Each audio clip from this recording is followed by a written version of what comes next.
ବାଲେଶ୍ୱର ଜିଲ୍ଲା ବାହାନଗା ବ୍ଲକ ମା ଦଣ୍ଡକାଳୀ ମନ୍ଦିର ନିକଟରେ ରାଜ୍ୟ କ୍ୟାବିନେଟ୍ ମନ୍ତ୍ରୀ କୃଷ୍ଣଚନ୍ଦ୍ର ପାତ୍ରଙ୍କୁ ବାଲେଶ୍ୱର ଜିଲ୍ଲା ବିଜେପି ସମ୍ପାଦକ ବିଜୟ କୁମାର ସାହୁଙ୍କ ନେତୃତ୍ୱରେ ସ୍ୱାଗତ ସମ୍ବର୍ଦ୍ଧନା କରାଯାଇଛି ଏବଂ କ୍ୟାବିନେଟ୍ ମନ୍ତ୍ରୀ କୃଷ୍ଣଚନ୍ଦ୍ର ପାତ୍ର ବାରିପଦା ଗସ୍ତରେ କାର୍ଯ୍ୟକ୍ରମ କରିଥିଲେ।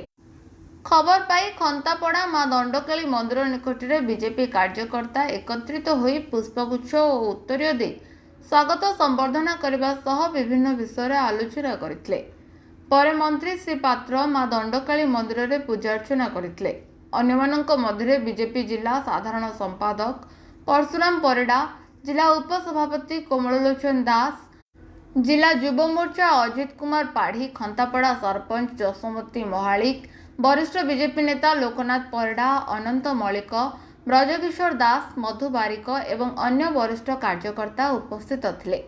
बालेश्वर विमल कुमार दलईंक रिपोर्ट, नाउ ओडिशा न्यूज।